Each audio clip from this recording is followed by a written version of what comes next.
Hello, I'm Peter Stewart. Thank you for the loan of your ears today. This is Get a Better Broadcast Podcast and Voice Over Voice. We've been talking about gestures. We will do for another couple of 3 days. Gestures for TV and video presentations is our subject for today, because we've talked about studio work, and essentially we've been talking about radio, for podcasts, for voiceovers and things like that, where people can't actually see you. That's been the kind of the tenet, the keystone of my argument over the past couple of 3 days. But TV work can be a little bit different. I mean, with audio production, either radio, voiceover work, podcasts and so on, as I say, you can make many and large gestures to help your vocal presentation and give life to your words. TV, though, a little bit more intimate in some respects. Gestures kind of need to be small. Your delivery is much more conversational, arguably. On TV, certainly viewers can see your natural reactions, and they can see them quite close up too as well. If you're doing really big gestures and yet the camera is focused on your face, they're going to be lost, and they'll just see your shoulders moving and wonder what on earth is going on elsewhere. So even though you know, bear this in mind as well, because even though you know that the camera is the other side of the studio, as I say, if the shot has been zoomed in, that's not actually where the audience is. If the shot is tight on your head and shoulders, a mid-shot, the viewer may just be a few feet away in effect, and your voice and your overall style should be reflecting that.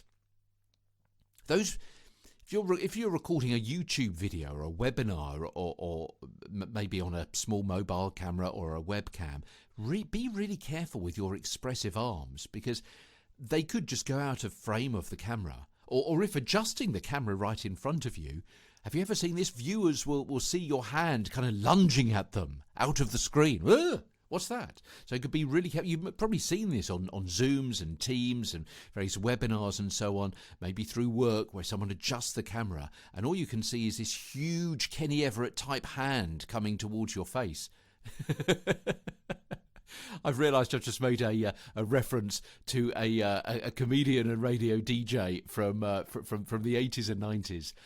Kenny Everett was a fantastically creative person. Started off in radio, went on to TV. Brilliantly creative with sounds well before computers and mixing on a computer and so on. He did it all by hand. Incredibly inventive, lots of different voices and jingles and sound effects.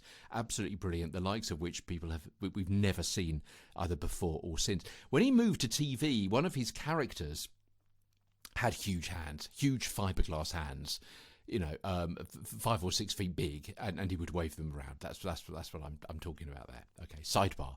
Back to the point. We're talking about gestures. We're talking about facial gestures. And you may think that a poker face might be good for playing cards, but it's no good in effective communication. I mean, that's why you have a poker face, isn't it? So you're not communicating anything. And as your face gives away your thoughts and feelings, your attitude and personality, people will be watching you on video, on TV, on webinar and so on, as well as listening for clues as to what they think you may be thinking. So for example, your expression and gestures may be perceived as maybe editorializing the content of your presentation. Particularly, that's a bit of a problem because it may not matter if you're a YouTuber giving your thoughts about the pros and cons of a gadget during an unboxing, but maybe a bit more concerning if you're reading about the presidential race on an important and impartial news channel. That camera quite close to you, a little flicker of the raised eyebrow or a purse of the lips or something may give away what you personally are thinking about the topic, and your editor may not allow you to do that. Some unconscious expressions as well may suggest an attitude that you don't have. I mean, for several years, the British politician Priti Patel, look her up, Priti Patel, Priti Patel, was criticised for having what appeared to be a sneer or a smirk on her face during interviews. Yeah, when she first came to kind of public prominence in the 2020, 2021 and so on interviews, and people, there was a big public outcry. Why is she smirking? Why is she laughing? Turns out That's a regular expression. So be really careful if you have an unconscious expression or just the way your face is held in its natural state, that it's not saying something that you don't intend it to be saying. So, and also be aware of things like lip licking, which may express something that you're nervous perhaps, or that you're really enjoying something, or lip biting, you're nervous twitches, tightening the jaw, may give away that you're inexperienced or ill-prepared. What will the audience feel if they sense you are nervous?